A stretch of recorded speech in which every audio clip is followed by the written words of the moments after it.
Hi, welcome to a new video, and in this one we're back with rFactor 2 and we're looking at the latest DLC that's just been released for rFactor 2. So most of this is basically British Touring Car Championship themed. We've got two new circuits that are used by the British Touring Car Championship. So we've got Donington Park and we've got Brands Hatch with two layouts apiece, the ones you would expect, and we've got two cars from the British Touring Car Championship. We've got the Infiniti Q50 which is rear wheel drive, and we've got the Toyota Corolla which is front wheel drive, so one of each. They've got the official liveries as well as a good collection of fantasy liveries in there. And that's kind of the BTCC content that we've got for rFactor 2. Now, what's also dropped here as well is we've got Laguna Seca has arrived. So, quite a lot. And it's interesting. Now, in terms of the content, the tracks are as well put together as you would expect from rFactor 2. They're laser scanned, they feel really good, they drive extremely well, so they're good fun in that regard. The cars are great, again, drive really well. Good difference between the front wheel drive and the rear wheel drive, and the front wheel drive Corolla in particular, you really can feel the tyres working as it's a front wheel drive car, you know, and trying to balance that grip versus turning versus acceleration, braking, etc. Really well done. Basically, it's what you would expect from rFactor 2. The physics are really solid in it. The cars are really solid. The content's really solid.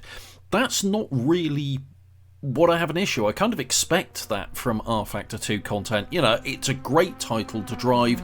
It's still an absolute pain in the backside to run as a title, quite literally, from firing it up, having already purchased the DLC in Steam, from firing it up to actually getting and being able to run with it once all the updates and the nonsense had been run through. You know, you're talking almost 20 minutes from hitting the start button to being able to get out on track on it, which is just absurd, but it's rFactor 2. Now, my main bugbear here is, well, to a degree, the fact that this content is even in rFactor 2, and this comes back to, unfortunately, once again, motorsport games. Because as some of you may know, we were supposed to be getting a British Touring Car Championship title coming from motorsport games. Most likely done in the same way that they did NASCAR Ignition, which is taking some assets from rFactor 2, some of rFactor 2's physics, building it around an Unreal 5 framework, and basically ballsing the entire thing up and making a title that's almost completely unplayable. Well, that's what they did with NASCAR Ignition. I was kind of hoping they wouldn't do that with the BTCC title.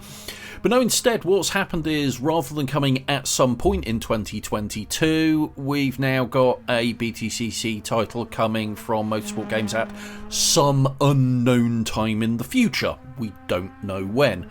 But it appears that they don't want to waste the license around this, and instead we're getting content shuffled into rFactor 2. Now, I don't really mind that, apart from the fact that, you know, it gives us good content for rFactor 2. My main issue is this just screams of double dipping. And reusing a license that they've obviously paid a lot of money for and have been unable to put out an actual product around. You know, let's be blunt here, tracks and cars in rFactor 2 have never been cheap, and that is no different here. You're looking at £7.71 for each of the tracks, should you buy them individually, and the cars are £4.28 should you buy them individually. Now, you can save a bit of money in terms of buying them as a bundle, so you can buy the cars together in a bundle for £7.72, and if you buy the Q2 2022 all-in pack, which basically includes everything I've just talked about, so both the Corolla, the Infiniti G50 and Donington Park, Brands Hatch and Laguna Seca, you can get all of that bundled up for £26.96. Convert to your own local currency as required. But let's be blunt, that's not cheap.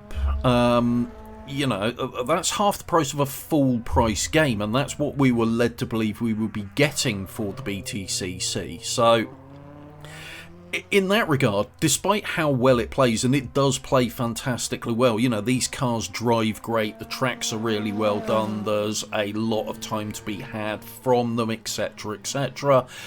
It doesn't really reek of good value for money at all. Now, I could kind of live with that back when it was just Studio 397, you know, in their own right, but that's not what we've got now.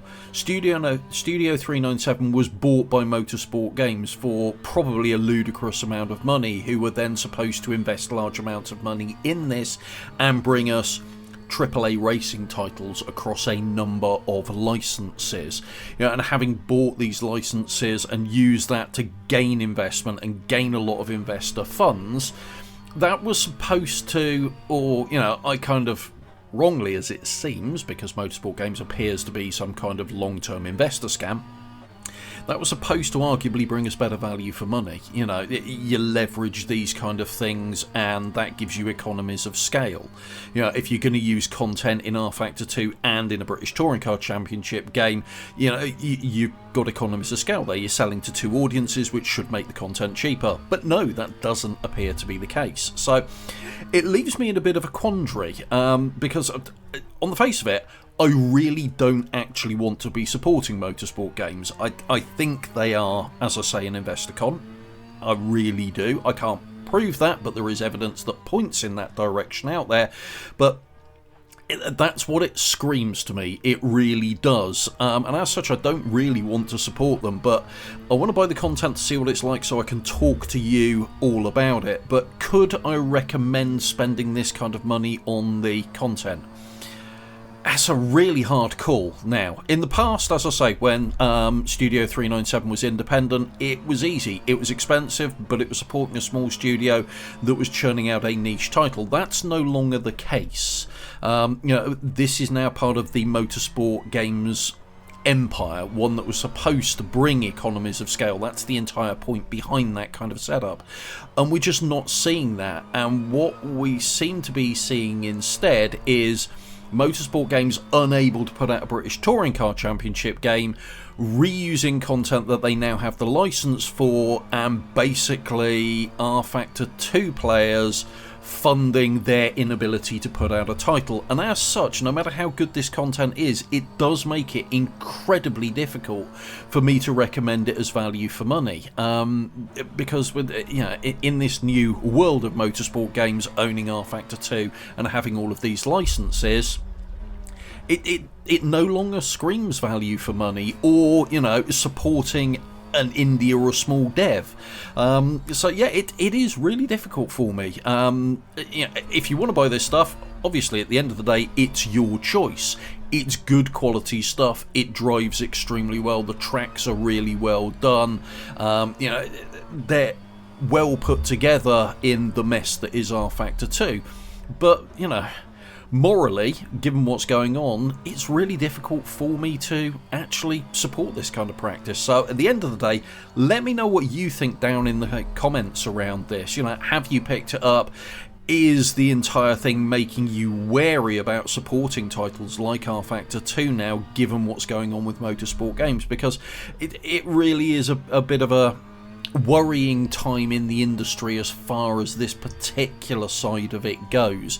And it's got me torn. I won't lie about it. It has got me torn in that regard. So yeah, feel free to weigh in. Let me know what you think down below, on both sides, whether you think the content's good or whether you think, you know, these kind of practices shouldn't really exist within our industry, or arguably any industry at all. So yeah, that's my rambling about the content and you know, the kind of the side story in the background to it. So if you found this useful or interesting in any way, please do hit the like button, and if you want to see more content like this, please do subscribe to the channel and hit that bell icon to be notified when new content gets uploaded. Thanks very much for watching, everyone. Take care. Bye.